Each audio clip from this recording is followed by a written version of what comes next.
ഹാത്തിമുൽ അസൊമ്മ് എന്നൊരു മഹാനുണ്ട്. അസൊമ്മ് എന്ന പദത്തിനർത്ഥം ചെവി കേൾക്കാത്തവൻ എന്നാണ്.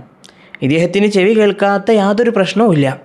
പക്ഷേ ഈ ഒരു നാമം അദ്ദേഹത്തിൻ്റെ പേരിന് കൂടെ വരാൻ ഒരു കാരണമുണ്ട്. ഒരിക്കൽ അദ്ദേഹത്തിൻ്റെ അടുക്കൽ സംശയം ചോദിക്കാൻ വേണ്ടിയിട്ടൊരു സ്ത്രീ വന്നു. സംശയം ചോദിക്കുന്നതിനിടയിൽ ഈ സ്ത്രീയിൽ നിന്ന് അറിയാതെ കീവായി പുറപ്പെട്ടു. ആ സ്ത്രീയുടെ മുഖമാകെ വിവർണമായി. ഇത് മനസ്സിലാക്കിയ ഹാത്തിമുൽ അസമ്മു റളിയല്ലാഹു അൻഹു അത് കേട്ടില്ലെന്ന് നടിച്ചു. അദ്ദേഹം ചെവി കേൾക്കാത്തതുപോലെ അഭിനയിച്ചു.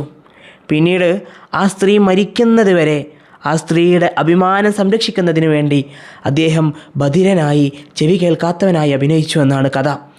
ഇങ്ങനെയാണ് ഹാത്തിമുൽ അസം എന്ന അദ്ദേഹത്തിന് പേര് ലഭിച്ചത്.